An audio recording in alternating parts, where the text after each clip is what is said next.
बड़ा लोकतंत्र और अब बहुत लोगों का अभिप्राय है कि जनसंख्या की दृष्टि से भी हम विश्व में नंबर 1 पर है। इतना बड़ा विशाल देश, 140 करोड़ देश कि मेरे भाई बहन, मेरे परिवारजन आज आजादी का पर्व मना रहे हैं। मैं देश के कोटि कोटि जनों को, देश और दुनिया में भारत को प्यार करने वाले, भारत का सम्मान करने वाले, भारत का गौरव करने वाले कोटि कोटि जनों को आजादी के इस महान पवित्र पर्व की अनेक अनेक शुभकामनाएं देता हूं। मेरे प्यारे परिवारजन, पूज्य बापू के नेतृत्व में सहयोग का आंदोलन, सत्याग्रह की मूवमेंट और भगत सिंह, सुखदेव, राजगुरु जैसे अनगिनत वीरों का बलिदान, उस पीढ़ी में शायद ही कोई व्यक्ति होगा जिसने देश की आजादी में अपना योगदान न दिया हो। मैं आज देश की आजादी के जंग में जिन जिन ने योगदान दिया है, बलिदान दिए हैं, त्याग किया है, तपस्या की है, उन सबको आदरपूर्वक नमन करता हूं, उनका अभिनंदन करता हूं। आज 15 अगस्त महान क्रांतिकारी और अध्यात्म जीवन के ऋषितुल्य प्रणेता श्री अरबिंदो की 150वीं जयंती पूर्ण हो रही है। ये वर्ष स्वामी दयानंद सरस्वती के 150वीं जयंती का वर्ष है। ये वर्ष रानी दुर्गावती के 500वीं जन्मशती का बहुत ही पवित्र अवसर है, जो पूरा देश बड़े धामधूम से मनाने वाला है। ये वर्ष मीराबाई, भक्ति योग की सिरमौर मीराबाई के 525 वर्ष का भी ये पावन पर्व है। ये बार जो 26 जनवरी हम मनाएंगे वो हमारे गणतंत्र दिवस की 75वीं वर्षगांठ होगी। अनेक प्रकार से अनेक अवसर, अनेक संभावनाएं राष्ट्र निर्माण में जुटे रहने के लिए पल पल नई प्रेरणा, पल पल नई चेतना, पल पल सपने, पल पल संकल्प, शायद इससे बड़ा कोई अवसर नहीं हो सकता। मेरे प्यारे परिवारजन, इस बार प्राकृतिक आपदा ने देश के अनेक हिस्सों में अकल्पनीय संकट पैदा किए। जिन परिवारों ने इस संकट में सहन किया है, मैं उन सभी परिवारजनों के प्रति अपनी संवेदना प्रकट करता हूं और राज्य और केंद्र सरकार मिलकर के उन सभी संकटों से जल्दी से मुक्त होकर के फिर तेज गति से आगे बढ़ेंगे, ये मैं विश्वास दिलाता हूं। मेरे प्यारे परिवारजनों, पिछले कुछ सप्ताह नॉर्थ ईस्ट में, विशेषकर मणिपुर में और हिंदुस्तान के भी अन्य कुछ भागों में लेकिन विशेषकर मणिपुर में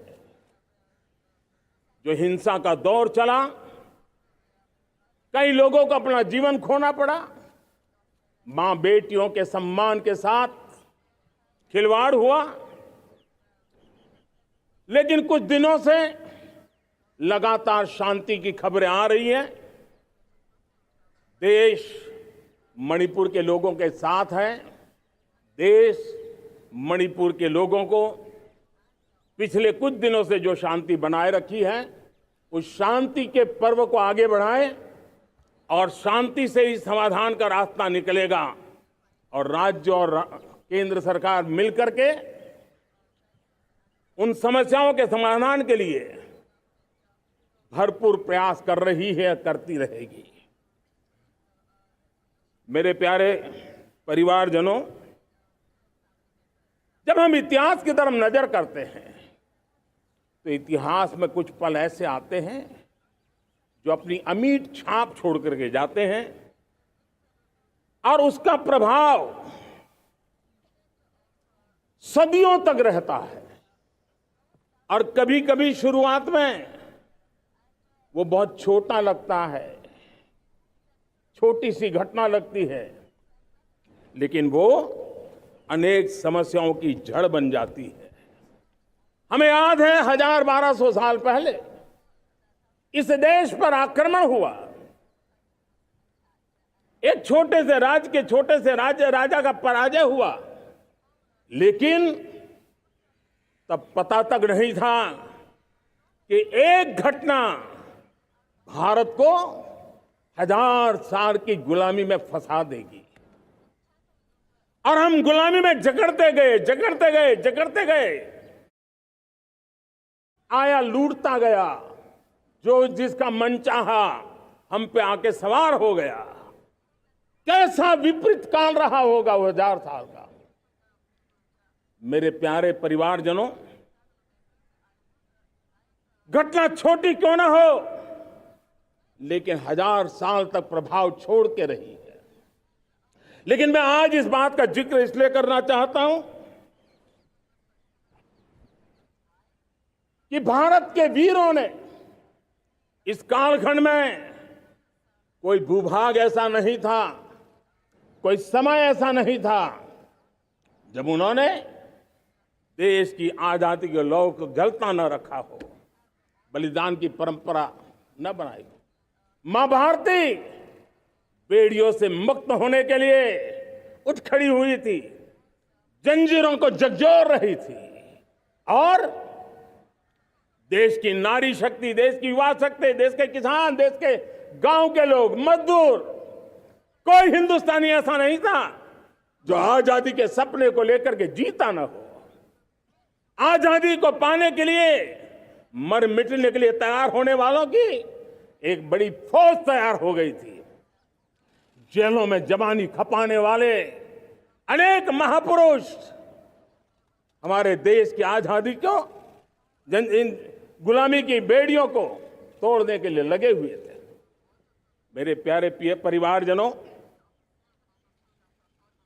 जन चेतना का वो व्यापक रूप, त्याग और तपस्या का वो व्यापक रूप, जन जन के अंदर एक नए विश्वास जगाने वाला वो पल आखिरकार 1947 में देश आजाद हुआ।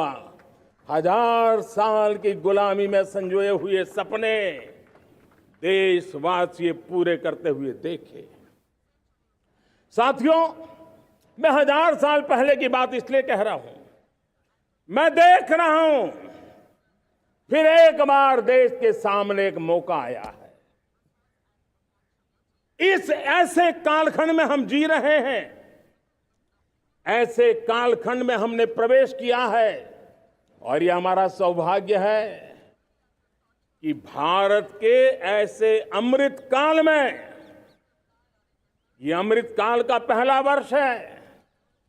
या तो हम जवानी में जी रहे हैं या हम मां भारती की गोद में जन्म ले चुके हैं।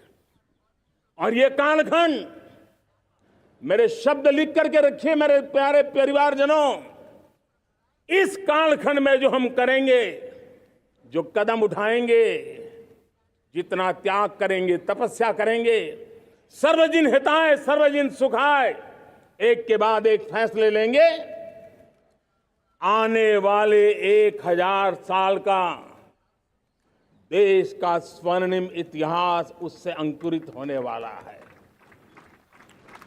इस कालखंड में होने वाली घटनाएं आगामी 1000 साल के लिए इसका प्रभाव पैदा करने वाली है।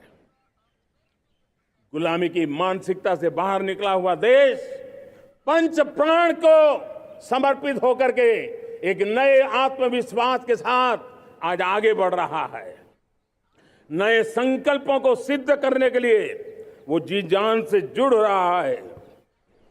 मेरी भारत माता जो कभी ऊर्जा का सामर्थ्य था लेकिन राख के ढेर में दबी पड़ी थी, वो भारत मां 140 करोड़ देशवासियों के पुरुषार्थ है, उनकी चेतना से, उनकी ऊर्जा से फिर एक बार जागृत हो चुकी है। मां भारती जागृत हो चुकी है और मैं साफ देख रहा हूं दोस्तों, यही कालखंड है। पिछले 9-10 साल हमने अनुभव किया है, विश्व भर में भारत की चेतना के प्रति, भारत के सामर्थ्य प्रति एक नया आकर्षण, नया विश्वास, नई आशा पैदा हुई है। और ये प्रकाश पुंज जो भारत से उठा है वो विश्व को उसमें अपने लिए ज्योति नजर आ रही है। विश्व को एक नया विश्वास पैदा हो रहा है। हमारा सौभाग्य है, कुछ ऐसी चीजें हमारे पास हैं जो हमारे पूर्वजों ने हमें विरासत में दी है और वर्तमान कालखंड ने गढ़ी है। आज हमारे पास डेमोग्राफी